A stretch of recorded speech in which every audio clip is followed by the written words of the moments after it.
ସୁରଟରେ ହେବ ସର୍ବସମାଜ ଓଡ଼ିଆ ସମ୍ମିଳନୀ। ସାମ୍ବାଦିକ ସମ୍ମିଳନୀରେ ସୂଚନା ଦେଇଛନ୍ତି ଚିକେଟି ବିଧାୟକ ମନୋରଞ୍ଜନ ଡ୍ୟାନ୍ ସାମନ୍ତରାୟ। ଆସନ୍ତା 31 ତାରିଖ ଶନିବାର ଅପରାହ୍ନ ସମୟରେ ସୁରଟର ଏସ୍ଏମ୍ସି କମ୍ୟୁନିଟି ହଲ୍ରେ ସର୍ବସମାଜ ଓଡ଼ିଆ ସମ୍ମିଳନୀ କାର୍ଯ୍ୟକ୍ରମ ଆୟୋଜିତ ହେବ। ଏଥିରେ ଚିକେଟି ବିଧାୟକ ମନୋରଞ୍ଜନ ଡ୍ୟାନ୍ ସାମନ୍ତରାୟ ଯୋଗଦେଇ ଓଡ଼ିଆଙ୍କ କଲ୍ୟାଣ ଉନ୍ନତି ପାଇଁ ପ୍ରୟାସ କରିବେ ବୋଲି କହିଛନ୍ତି ଚିକେଟି ବିଧାୟକ। ଏହି ସମ୍ମିଳନୀରେ କେନ୍ଦ୍ରମନ୍ତ୍ରୀ ସିଆର୍ ପଟେଲ ଯୋଗଦେବେ। ସୁରଟରେ ରହୁଥିବା ଓଡ଼ିଆମାନଙ୍କ ସମସ୍ୟା ଦୂର କରିବା ସହିତ ଓଡ଼ିଆ ସମାଜର ବିକାଶ ଦିଗରେ ଉଭୟ ସରକାର କାର୍ଯ୍ୟ କରିବେ ବୋଲି ସାମ୍ବାଦିକ ସମ୍ମିଳନୀରେ କହିଛନ୍ତି ବିଧାୟକ ଶ୍ରୀ ସାମନ୍ତରାୟ। आज जो सांबादिक सम्मेलन डक तार मुख्य उद्देश्य है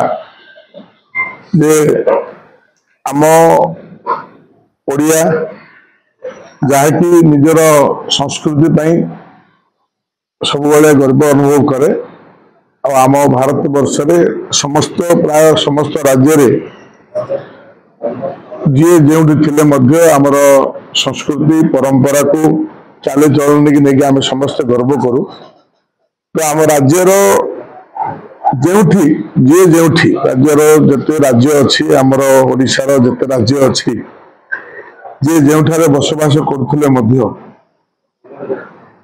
निज निजर जो आमर ओडिशार कल्चर नहीं समस्त गर्व अनुभव करूँ।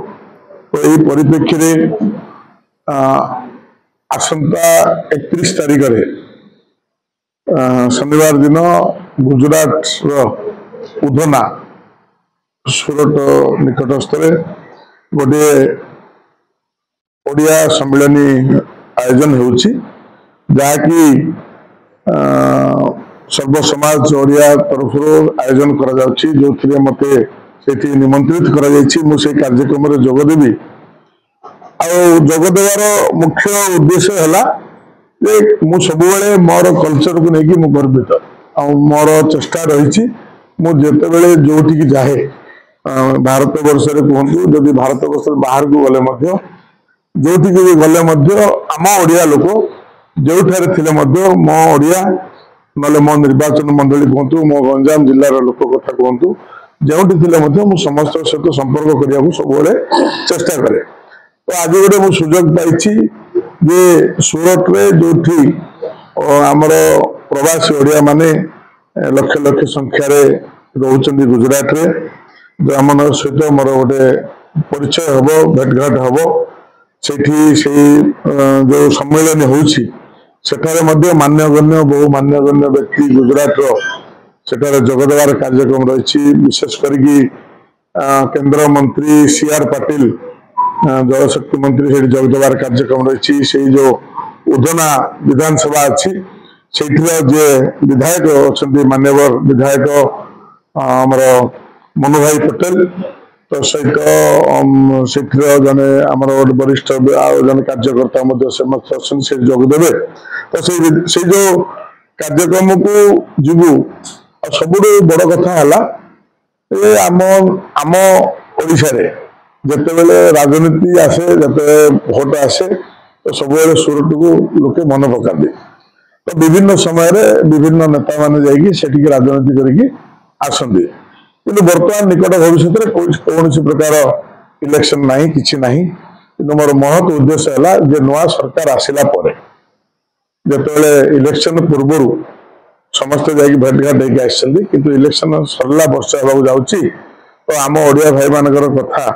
कि जगह चाली चलनी कौन असुविधा सुविधा कथा कहीं से गोटे कथा रोज कौटना कौटी इलेक्शन आसले समस्त मन पड़े कि मझे से सहित गोटे भावर आदान प्रदान हम समस्त सहित गोटे भेटघाट हम आर कि समस्या रही समस्या शुणा आसिक आम राज्य सरकार निकट में आम आलोचना हम। तो से भाया आशा रखिकी जो निमंत्रित मत पाई निजक गर्व अनुभव कर ओडिया सम्मेलन में जोगदेवी। तो निश्चित भाव से कथा शुणी कि कथा शुणुली जे से सीधा सड़क यू जो आमर ओडिशा सूरत को सीधा सड़क फ्लाइट कथा कहतु ये सब सुरक्षा बीमा सुरक्षा श्रमिक सुरक्षा कथा कहतु कि आपणकर जहाँ भी किसी रही तो कहीं आम जो विधानसभा भाग नौ गंजाम जिलार दादन उपरे सब आलोचना हुए तेणु आमर भाई मैंने से अच्छा सहित भेटघाट हम तेणु मुझे डाकिकी तो आउपरे मुझे कथा रखिली जे आम जिते राजनीति करुचे से जाऊलु किंतु बर्तमान आम जाऊँ जे राजनीति पर कौन प्रकार